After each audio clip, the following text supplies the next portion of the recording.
can you create a great environment for problem solving with your team? Wouldn't it be great if you could also create a great problem solving environment for your children?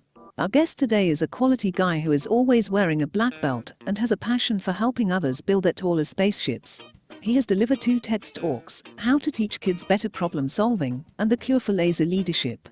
He owns several businesses, Protein Quality Systems, Successful Storytelling, and Top 5 Coaching. What does all of this mean? Let's talk to Michael Arnold to find out. This is a Touchstone Publishers presentation, your trusted source of leadership knowledge. Well, good morning, everyone. In case you're just now joining, and that doesn't matter, I always say good morning, period. It just makes life easier. I say good morning. It could be dead of night, and you hear me say good morning. I want to welcome our great guest today, Michael. Thank you for hanging out with us. I like your title, The Michael Arnold. I like that a lot. So that's powerful. You gave a great, powerful talk, but I want to thank you for taking the time to hang out with us today. Hey, no problem. I do The Michael Arnold is there's actually another Michael Arnold that has a website and does coaching and speaking, but I'm The Michael Arnold. So, who cares about the fake Michael Arnold? The Michael Arnold. We a lot of ground to cover. I'd like to cover. Of course, I kind of lay out what I want to do, but I don't know what I'm going to do. So I do have one question that I set up that I want to do, and that's going to be simply this. Tell us about something that's unique, powerful, purposeful that you do either with your TEDx talk for yourself or for your organization. What's powerful, what's unique that people need to know about so they can get a little bit of understanding about those 3 things? Well, the thing I do is I help people solve their problems, and I teach people to solve their problems. So I like to say that I don't help people with their problems. I like to teach them to fish. And I do that using statistics. So I think that's the powerful thing, and it's one of the things I talked about in my talk is, we have so much data. The CEO of Google said, we create in 2 days the same amount of data that we had for the last 10,000 years of human history. So, using data to be able to answer questions, solve problems, and come up with solutions is what I do. And that's very, very powerful. Well, and it is powerful because I like just takes 2 days to get that information, create that much information. And that's what we do throughout all the time. And then like every 2 days, we do that again. Yep. And, the unique thing about that is I've worked in corporate America, and the amount of data that corporations collect now, it's too much. They can't manage it. And, AI will help with that, but people don't even know how to use AI yet.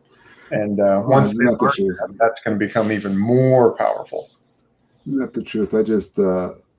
I can just almost testify to what you're saying because I just got involved with an AI company, and I have no idea what to talk about and what they're doing. Is it too much data to be useful? I mean, is it getting in the way? It can. The big problem that I was dealing with on working on problems was you get a lot of free text. So, if you have free text, people can put whatever they want into that box, and they can misspell it, they can say slang words and contractions, and when you're doing searches for something, if you aren't searching for the right thing, you get a lot of data that it's just useless without really understanding what's there. And you have to have someone smart enough to look at the data to be able to analyze that. Okay, so I want to pull that apart, but before we get there, I want to ask you one other question, a little bit different.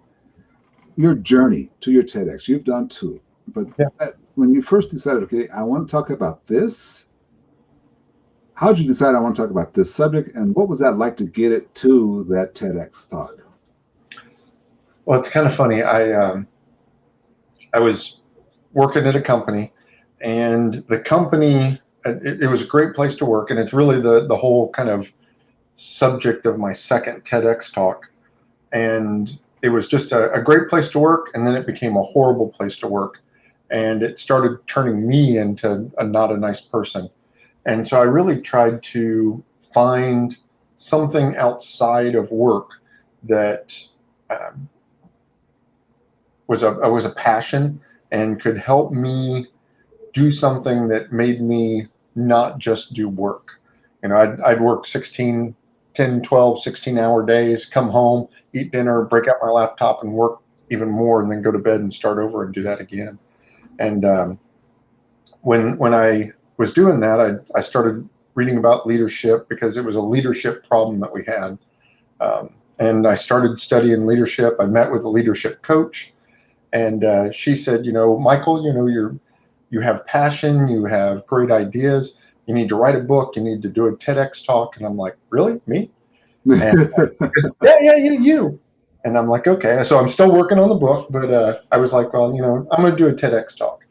And I signed up for our local TEDx. I live in Greenville, South Carolina, and TEDx Greenville just is amazing. They've been doing it for, I think, 12, 13 years now. Wow. And so basically, when you look at it, I think I was year number 9. So their quality, they've learned how to do it correctly. So the quality was amazing.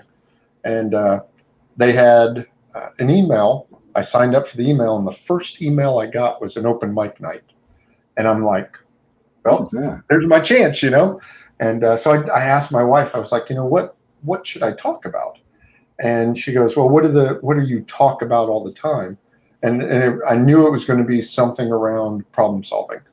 Mm-hmm. And I had 2 boys that are now working. One's an engineer and one's working to be an engineer. My wife and I are engineers. So, when I looked at it and thought about problem solving, I realized that we weren't teaching kids the same problem solving that I was teaching kids. And my youngest son kind of helped me because he asked me one day, Papa, what is it you do? And I tried to explain it. He had no clue what complex problem solving was and or statistics. So for him to not know that, and he was in middle school at that time, that was shocking to me. So from that standpoint, I was like, we need to teach kids better problem solving. And that's kind of my topic. Luckily, I had lots of stories talking about my kids and some of the things they had done. And I gave my speech. They loved my speech, loved my story, and they said the top 3 people get to be on the TED stage, and I was not one of the top 3. And I was kind of like, well, I tried, and then they came and said, we're going to put you in the nomination process because you were number 4. Oh, okay. Okay. Like, oh, great.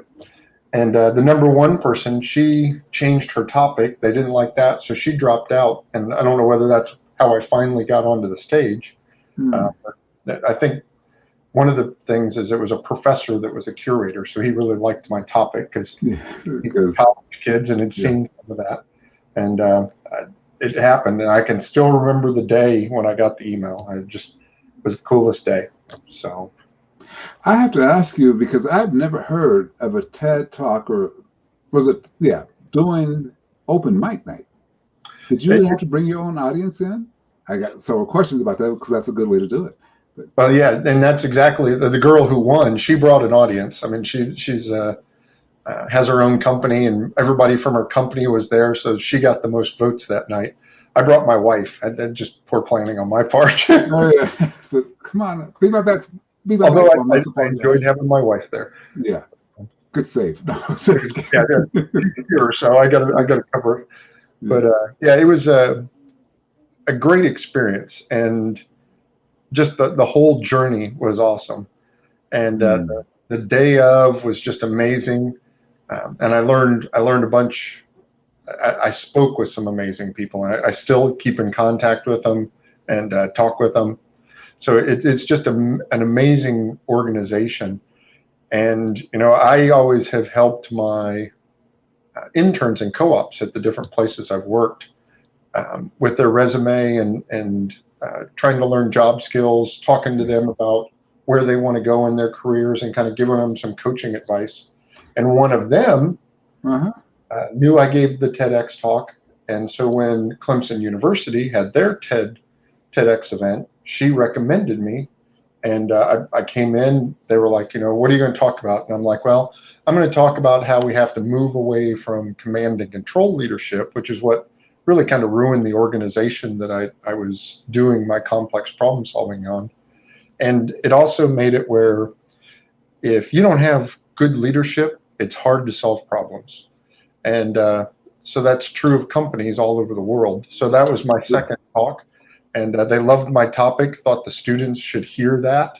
And boom, I got 2 TEDx talks in 2 years, which is just an amazing blessing in life. Yeah, it's an amazing blessing. It's an amazing piece of power. Now, with that knowledge, is that what we don't normally talk about this, but I just want to ask. Mm-hmm. With doing 2 TEDx's and doing the open mic, and is that what led you into coaching other TEDx speakers, or was it something else that said, "Hey, I can do this for other people," or just your success did that lead into it? Well, I'm an engineer, and what I learned as an engineer is if you need to learn something, you either find somebody else that can teach you, or you read books about it. So I do a little bit of both, talk to coaches, things like that. But I've read, every time I get a new topic, I read a book. So I think I've read, probably 10 books on TEDx talks. Yeah. And probably another 10, 20 books on how to give speeches and add humor, things like that. And so next thing you knew, I had people coming to me and said, how did you get a TEDx talk? And I'm like, well, I did an open mic night and somebody nominated me. And they're like, oh, I could never do that. I can never get in front of somebody. And I was like, what's your idea? And if they have a good idea, I'm like, well, I'll help you work your idea. That's a great idea that you need to share. And so for me, it's a passion helping other people find and share their passions. And so I've been helping people. And then I had someone, they asked that question that you don't know how to answer. And how much do you charge? I'm like, charge? I don't charge anything. It's like, oh, well, I should pay you for this. Okay. Charge. That's kind of how it grew into coaching people. So yeah, okay, that's great. That's great. I want to start pulling apart your TEDx a little bit because the ideal of a TEDx talk, which everybody knows who's on this channel, is an ideal worth sharing. Okay, so you get 18. I understand now it's 14 minutes to share an ideal, but that's not anywhere near your time period to kind of pull it apart and say, okay, this is what this can cause. This is what this can create. So I want to talk about that and spend the majority of our time there. But I want to ask you something that I hadn't really thought of until you said it. Statistics. Mm-hmm. How are we using statistics these days? Because like you said, I mean, people, if you're using AI and it's got to deal with people's slang and everything else they're going to put into fill in the blank kind of text box or something like that to figure out customer service levels, all that. To solve a problem, do you have I call it an Einstein level view of that problem? So it's like a sentence answer. I mean, I know that's tough to do, but how does statistics play in problem solving? Well, when you have so much data, I mean, say, you want to find out how many people have red hair in the United States. Okay. You can't count how many people have red hair in the United States, and depending on the day, they could change it. They could lose their hair like I'm doing. Mm-hmm. Babies are born, so you don't know how many people have red hair.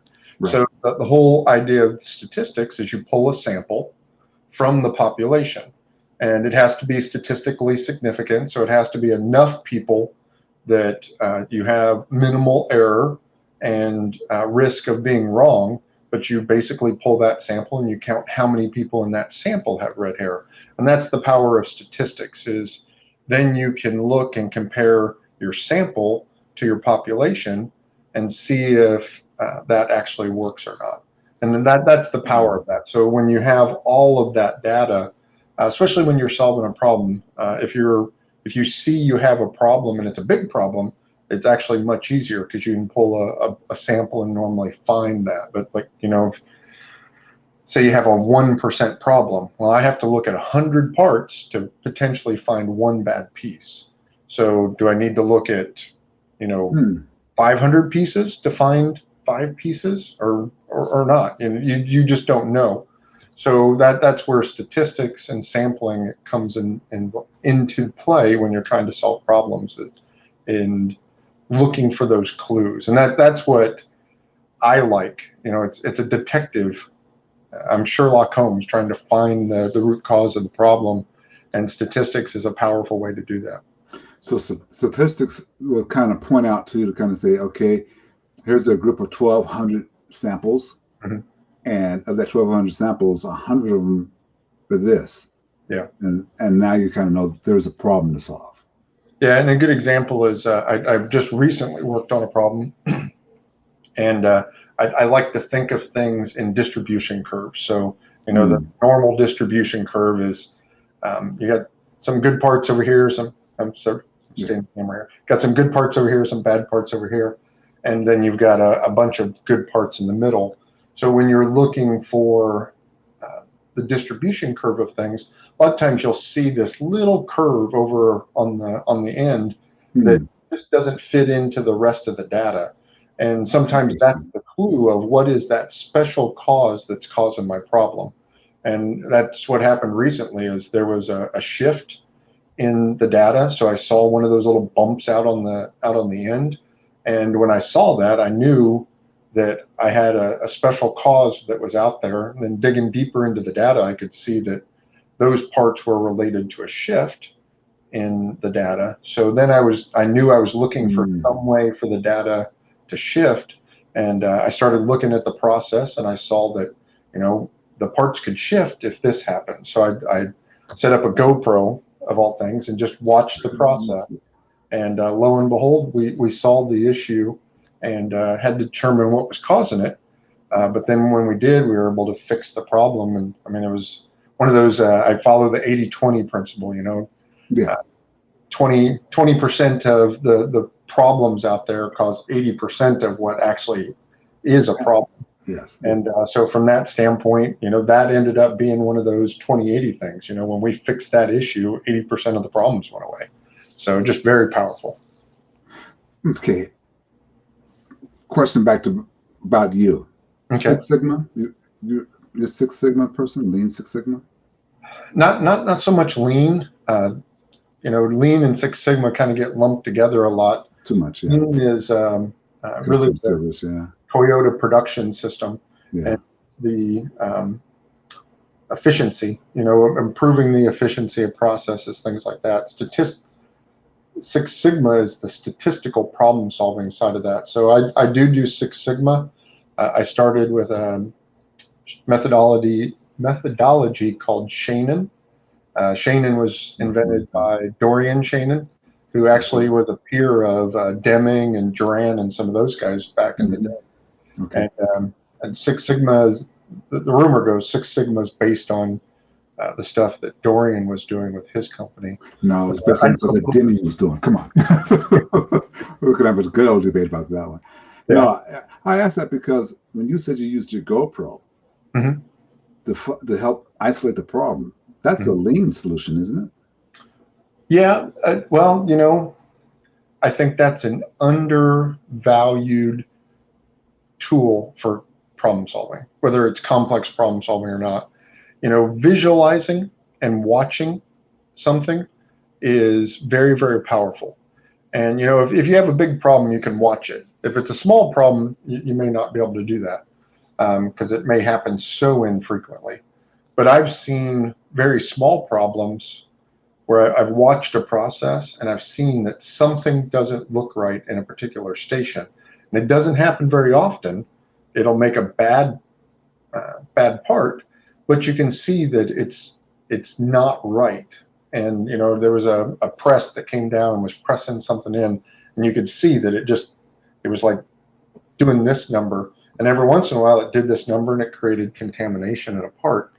And if you watch things, you'll see weird things happen, and those are clues to what could happen. And then you do your testing to prove that or not. But that's something that I see also is I visualize problems. They used to have a show called Psych, and the guy come in and he'd see all these clues around the room and they'd like light up. I'm like, sometimes that's how I feel. If I come in and watch a process, I can see the things that kind of light up and say, ooh, that could be a problem, that could be a problem. And then you use statistics to prove it or not. Okay. So that's a good view of it. Mhm. How do we start teaching our kindergartners this? Well, and that's actually what I'm working on is the curriculum for that. The first thing I like to do is do the things that kids already enjoy doing. So when I think of preschoolers and kindergartners, if you look underneath their beds, you're going to find all the rocks and frogs and snails they find out in the yard. And that's one of the things that I believe is important. You need to be good at collecting data, and it's good to collect things. And so, I try to encourage kids to collect things, whether it's rocks, leaves. Hopefully, they're not bringing snakes and frogs in the house. But, that collecting things, and then understanding when they look at the things that they collect, what are the differences? If I look at two rocks, no two rocks are alike, no two snowflakes are alike, no two leaves are alike. What's different about them? Different colors, different grain structures in the rocks. One rock may have some quartz in it, one may just be sand, and understand the differences. And understanding and collecting and seeing differences will make you an amazing problem solver down the road. Because, like I said, I talk in distributions. And when you look at distributions, that's what you're looking at. I'm looking at the parts on this side and this side, and what's different about those parts. Is there something dimensionally? Is there something visually? And a lot of times those differences are clues, again, to what your problem is or is not. And once you are able to identify the problem, then you're able to start to begin to identify the solution, but you can always check that back against your problem solving skills to see, okay, that's the case. So you can get a little 5, 6, 7-year-old who's collecting rocks and start having them understand what the difference is between this white rock here and this brown and gray rock here. Yep. And helping them to visualize it. So, if I go out in the driveway, all the rocks are going to look very similar because they're all gravel. But, if I go over into the flower bed, I get different rocks in the flower bed. I can see those differences. And then you can categorize them and teach them how to categorize the data so they can see, if I have a sample of 20 rocks, the most of them are going to be the white rocks that were in the gravel. Then I've got a couple quartz that were in my mom's flower bed that she told me not to touch, but I did anyways. All right. I'm not going to say that, but I'm not going to admit that, but yeah. And then from there, you can start looking and saying, this kind of, and maybe it's research. Nowadays, you can Google anything, right? Right. So Google and see what the gravel's made out of, and you can Google and see what the white rocks are. And I think that's the thing is, I want to teach kids to be lifelong learners. I've been a lifelong learner all my life, I guess. But, trying to always learn something more. Like I said, every time I want to learn something, I read a book. And normally I'll read 3, 4, 5, 10 books on it. And then I feel like I know enough to be dangerous. But, I'm a lot more dangerous than other people who don't read at all. So from that standpoint, I think that's the other thing I want to encourage kids to do is always be searching and trying to learn more. And, kids, when they're young, what do they ask? Why? Why? Yeah. Why? And, when do they stop asking why? When the parent gets tired of them doing it, but that's not when they really should stop asking why. They stop asking why once they get into schools. Oh. If you look at statistics, they stop asking why when they get into schools. They might do it in kindergarten, but by first grade, second grade, third grade, they don't ask why anymore. And the reason why is their teachers tell them, shh, you need to listen. Here's the curriculum. I'll tell you what you need to know because you need to know this for this test. And you need to know this and you need to know this. And they stop asking why because they're being told what they need to know. Now, is what they're being told enough for them to be able to do what they want to do in life? I think we need to encourage them to keep asking why. In your TED Talk, you talked about some differences nationally. How we prepare our students versus how some Asian countries and Middle Eastern countries prepare their students. Yeah. Tell us about that a little bit. Well, you know what? I live in the southeast of the United States, and Sorry, no, I'm just kidding. I shouldn't say that. I'm only kidding. actually, I moved there from Indiana. I'm originally from Indiana, but when you look at that area, you see that the map that I showed in my TEDx talk, it was white, and a darker color meant that there were more people that had applied and gotten patents. In the area where I lived, it was all white. So you had kids, and again, if you talk distribution, there's kids in that area that are smart enough to get patents. They just don't have the opportunities. And what the article and research paper that I read, they called those lost Einsteins. And I talk about it in my talk. I want us to find those lost Einsteins. There's some amazingly brilliant kids in the Southeast and everywhere in the world. If you look, there's not a lot of patents that come out of Africa, but there's smart kids in Africa. They're born, they're just not given the opportunity to get that. And that's true of around the world. So I see that we're in the computer renaissance. Back when the Renaissance happened before, they had a plague, and all the monks died. And when they died, that's when Gutenberg realized we were going to run out of books. He started printing Bibles, and everybody was able to have books. Where before, if the monk didn't write it down, you didn't know it. But now you could print books. So people had access to knowledge. Da Vinci's a great example. He's everything he get his hands on. And he was a lifetime learner, and he was a perfectionist to a fault, but he learned his entire life. No education. He taught everything to himself. And it's because he was during that time when books were available. We have the same thing now. Anybody with a smartphone can find any knowledge you want. So if you're encouraging kids to ask why, and encouraging them and showing them how to find that information on their cell phones or computers, they can learn all kinds of information. And that is probably the most powerful thing happening right now. You're going to have kids that have never had the possibility of doing things in life from a patent, and they're going to be able to do that around the world because they're going to have access to that information. I think we're going to see a huge renaissance from the access to computers. And you think about Starlink and allowing the internet to be all over the world. That's a unique, amazing concept right there. I think. I wanted to ask you though a little bit deeper on that though. When we're talking about not having the ability or the knowledge of creating patents, and we look at different countries. Well, Japan, for one, I think that was one of your comparisons to the United States. They don't create patents, do they? They do. I think the thing that I really talked about in my talk was the different ways that they teach kids problem solving. In Japan, yes, it's very visually focused. Again, they talk about how they can do a visual of their analysis. And really, if you go back to Lean, they teach kids processes. So the process that they would follow to visualize their problem and solve the problem. And they teach them a process.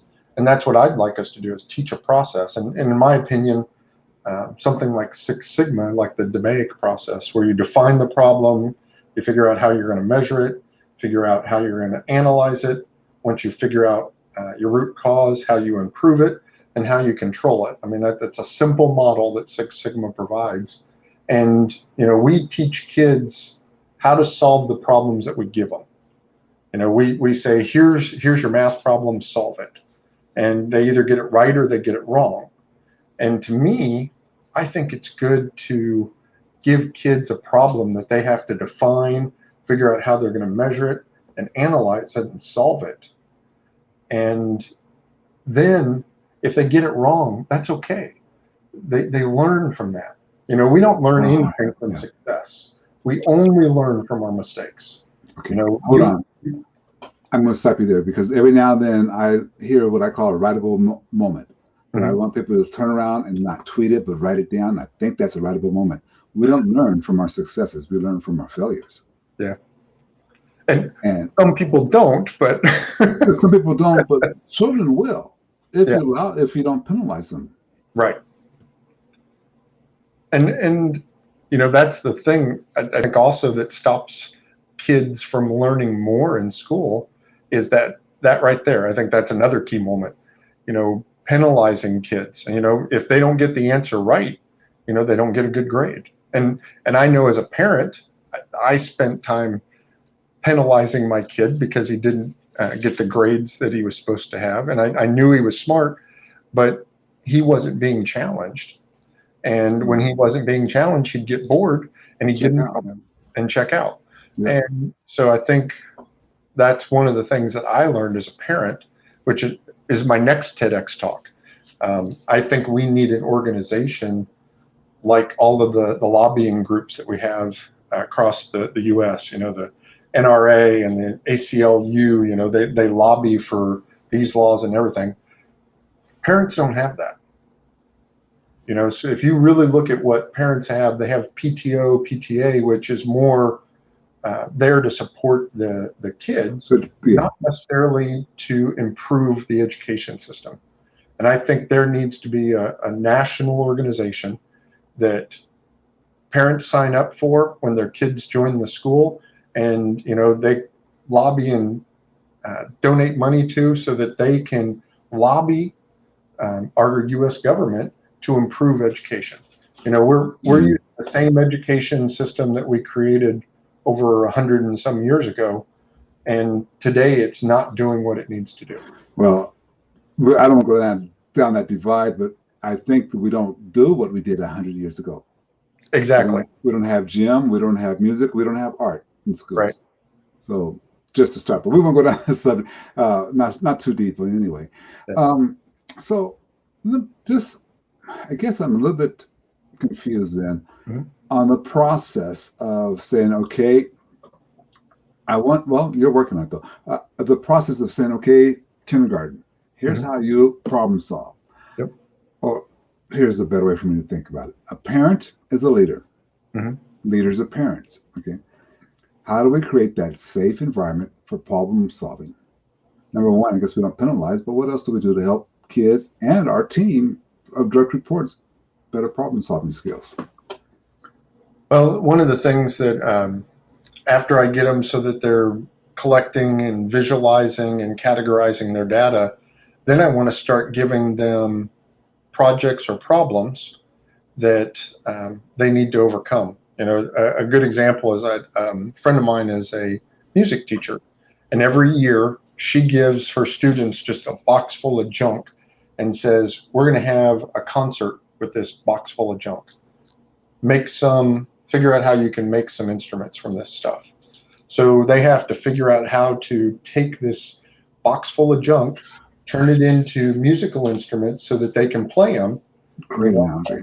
Might be a paper towel tube, and they've got to learn how to play the drums, or maybe they use it as a trumpet, whatever. And it makes them be creative, and from there overcome the problem of using junk to make music. And so that's what I think we need to do, is just give them something and tell them this is what we'd like for you to do, and make them mash up. And I think the other example I talked about, which goes back to what you were saying, you take art students that are creating the storyboards, you've got English students that are creating the stories, and you've got kids that are great with computers helping to program and turning this all into a video game. And when you get to middle school, that's what I'd like to see, is give them a project where they have to use art and science and music and put it all together. And I think, like you said, that's missing. We don't make those mashups. You go to art class, and you go to music class, and you go to science class. You know, I think it's Sort of, Finland kind of puts a lot of that stuff together, and yes. they're now the best education system in the world, Finland, you know, and the US is, I think, like 29th and dropping. Yeah, it's for, yeah. And you know, it's because, again, I think we need to, I keep saying, disrupt our education system, and but there's no motivation for our politicians to do that because parents aren't organized to be able to do that. So that's my next TEDx talk. That is an idea worth sharing, because as collaboration is going to cause us to win. Yeah. Competing and trying to beat the other countries and actually judging how we're 29th or 30th.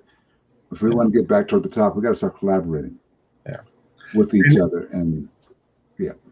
And it's not teachers. I'm not a teacher basher. I think teachers have a passion, but I don't think we, you know, in business, I always say that we need to make it easy for the operators to do the right thing, and that will make it where you have a quality part.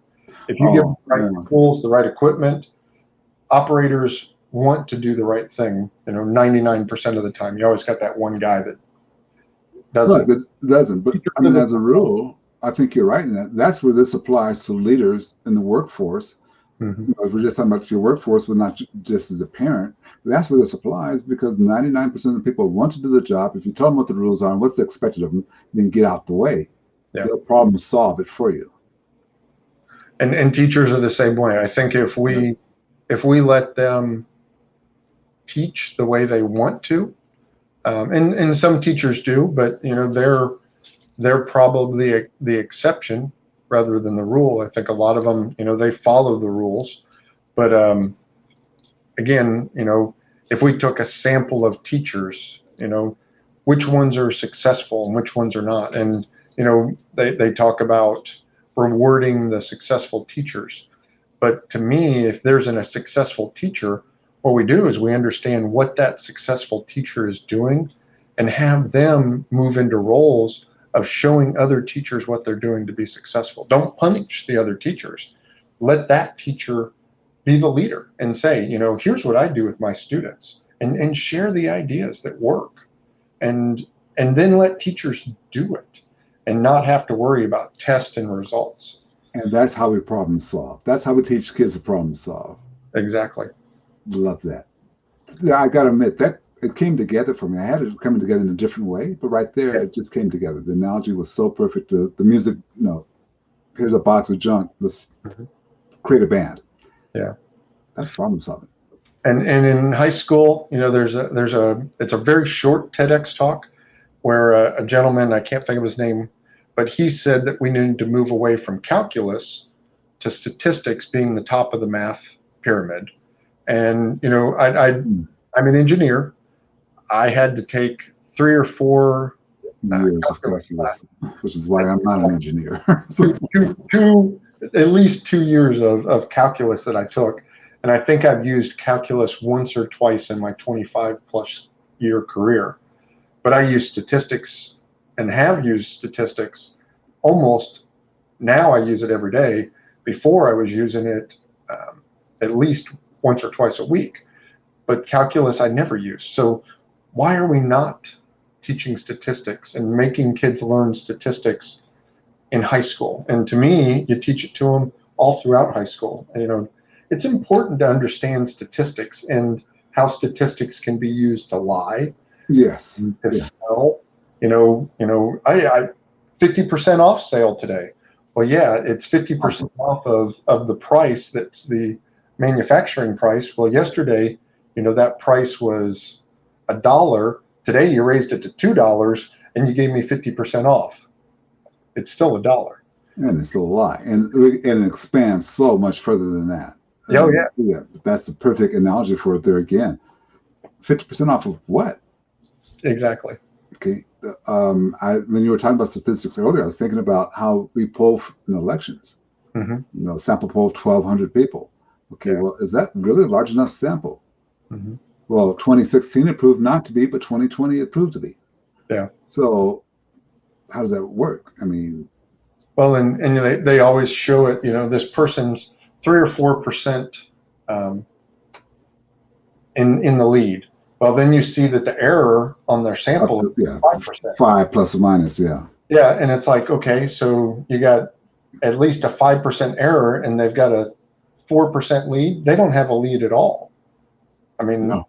Technically, but that's what they advertise because they want to advertise who they want to win. Yeah, exactly. Well, exactly. What so that's a good problem-solving situation there. I think we got to, but you got to get the math right, the statistics right. You got to get the sample audience right. You got to get all those things right. You got to get the problem right.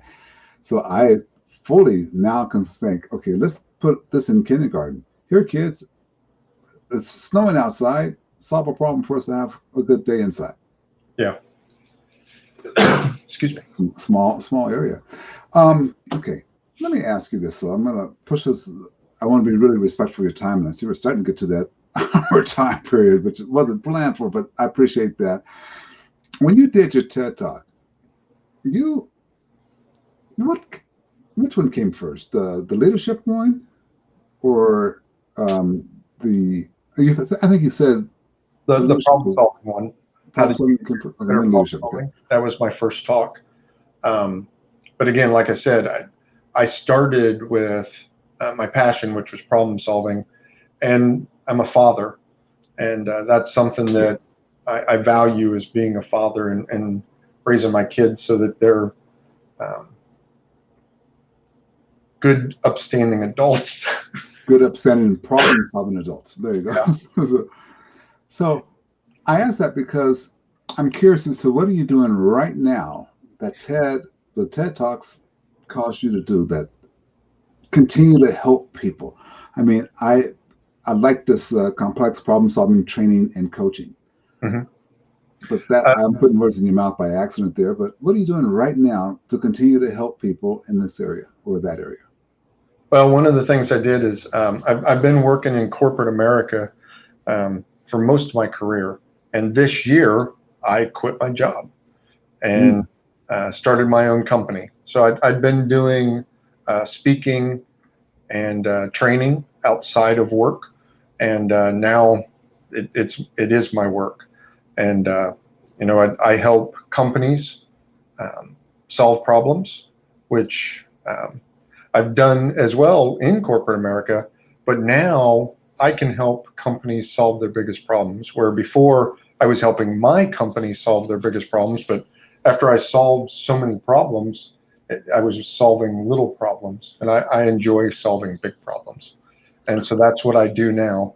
And then I'm also a big fan of wicked problems. So I study, like climate change and plastic floating in the oceans. I love the idea of what can I do to solve those kind of problems. And then I also do training. I love teaching people how to fish when it comes to solving problems. And when you look at your business, they always say, figure out what problem you solve. And I'm like, I solve the biggest problem, and that's what I do. Okay, the biggest problem. But that is, by the way, I think now I connect that. You solve the biggest problem within an organization, which oftentimes is people's ability to speak. And now you're solving them to say, no, you're going to do more than speak. You're going to go do a TEDx. Right. So tell us briefly now, as a rule, but let's just break my own rule. Yeah. You're a TEDx trainer and coach. Right. How do people get up? If someone's out there listening and say, well, I would never really consider doing that, but maybe they connected. How do they get a hold of you? And I mean, give me the commercial. How do they get a hold of you for your TEDx training and coaching, if they're interested in that at all? A great place to start is successfulstorytelling.com. That's the TEDx speaking side. So basically of my business, I help people define and shape their idea into with a story that they can share, that other people will want to hear and understand. And from there, I help them find a TEDx. When I've polled people, they don't know what they'd talk about. They don't know what their big idea would be. They are too afraid to get onto a stage, and they have no idea how to even go about getting on a stage. So that's what I help people do. I help them find their great idea, find a story to share that idea. I help them craft their talk, and then find a stage to share it on, and overcome the simple things that you can do to not be afraid of sharing your ideas. And what I've discovered is people who have a passion about their big idea, they won't worry about being on a stage and sharing it. They're so excited about it. They tell people all the time, and it's just to help them understand that you're just standing on a stage, sharing your idea just like you always do. And that's what it is. Become that. And if they don't get to that stage, then they just don't have enough passion, because it is not going to be as easy as getting 2 in a year. I mean, 2 in 2 years. That happens to the rare. It does. Very rare. The one person said you got to get used to papering your bedroom wall or your office wall with the rejection notices. Once you get a wall full of those, then you're about ready to get one. Yeah, and you know, a good example, one of the gentlemen that I talked to about TEDx, I think he was rejected 15 times before he finally did his first TEDx. And he gave up. He gave up after like 9 or 10 times. And then somebody said, you got to share this idea. And he went back and did it again, and finally got a talk. So I think that's the other thing is, if you have an idea that's worth sharing, it'll be out there. Yeah, it'll get there. It'll get there. So now you did a great job there. I'm going to put you on the spot again. Okay. I want you to give us a commercial. Okay. About complex problem solving, your training and coaching. Just commercial time. Ladies and gentlemen, commercial time. Go ahead, Michael. Well, you know, one of the things I do is I help companies solve their biggest problems, but, you know, I can't help every company solve their problems. Mm-hmm. So one of the things I also do is I teach complex problem solving. So I teach Six Sigma. I like to call it Six Sigma 2.0, because one of the things I incorporate into my training is when I teach a green belt class, I not only teach the statistics and problem solving tools, I teach teamwork. And then when I teach black belt training, I teach the statistics and I teach leadership. Because when you're a green belt, you're going to be on a team. And not only do you have to have the tools, you have to have the ability to work with a team. When you're a black belt, you're leading. The leader. Yeah. You've got to be a leader, and you have to understand the tools. So to me, that's what I've learned as a problem solver. I could solve problems really well, but if I couldn't be part of a team or lead a team to solve the problems, we weren't going to do it. So that's one of the things I've done with my training, is incorporated that into the training as well. Okay. How do people get a hold of you for that? And I will just say, personal experience with Six Sigma, mm-hmm. You would be surprised at how much it applies to a lot of things. Speaking, how much it applies to just a lot of things. But how do people get a hold of you for that level of training, problem solving? Then I've got another website which they can use, my other website, to get a hold of me for anything I do, and it's themichaelarnold.com. So that's my main website, and I do professional speaking as well. So I will come in and share my TEDx and other ideas that I have, and that's where they can talk to me about the training and coaching side of my business as well. Or if they want me to come in and solve their problem, I can come and do that too. So I'm going to suggest that everybody take some time and go to themichael.com and themichaelarnold.com. Yeah, themichaelarnold.com. That will be in the show notes, so you can get to that as well in the show notes. Let's do that. But here's my last set of questions for your hope. I always say this, but then I always say I want to do more than that. All your addresses and all those things will be in the notes, so you can take a look at them. But here's the question I have for you. Okay. What question did I not ask you that I should have asked you? Why taller spaceships? Amen. Oh, that should have been the first question I asked you. Yeah. Why taller spaceships? Yeah, so my shirt says, if I get in a little closer, building your taller spaceship. Yes. And when I was a little kid, I was actually born in 1969, and I sat on my grandpa's knee and I watched Neil Armstrong step onto the moon. Well, my grandfather passed away when I was 9 months old, so I never met my grandfather, but my grandmother's told me over and over that I sat on his knee and watched Neil Armstrong. So I can picture that moment when I see the black and white video. And I can smell his aqua velva. I can hear one small step for man. And I always have wanted to be an astronaut. And when I got to high school, you know, I studied astronomy, geology, and physics, and I wanted to be an astronaut. And then I found out I couldn't be an astronaut. And the maximum height was 6'1" tall. I'm 6'4", and there's nothing I could do. You know, they say work hard and you can reach your dreams and goals. There was nothing I could do because I had a status quo problem. 6'1" was the maximum height. I couldn't be 3 inches shorter. So that's when I decided to become an engineer and build taller spaceships. And that's what I've been trying to do is when somebody tells me this is the way we've always done it, you know, keep on. We're going to change that. And that's what I've always been trying to do. I think I found it interesting that you talked about Elon Musk and SpaceX and Richard Branson and what is his called Space Galactica or whatever it is. But these guys, they're building stuff for you to fly in space, and I will be right there with you. And Elon's on my side. I was told that now astronauts can be 6'9" and fit onto the spaceships that Elon Musk is making. And I'm sure that Richard Branson's taking care of me. The seat that I'm going to have on Virgin Galactic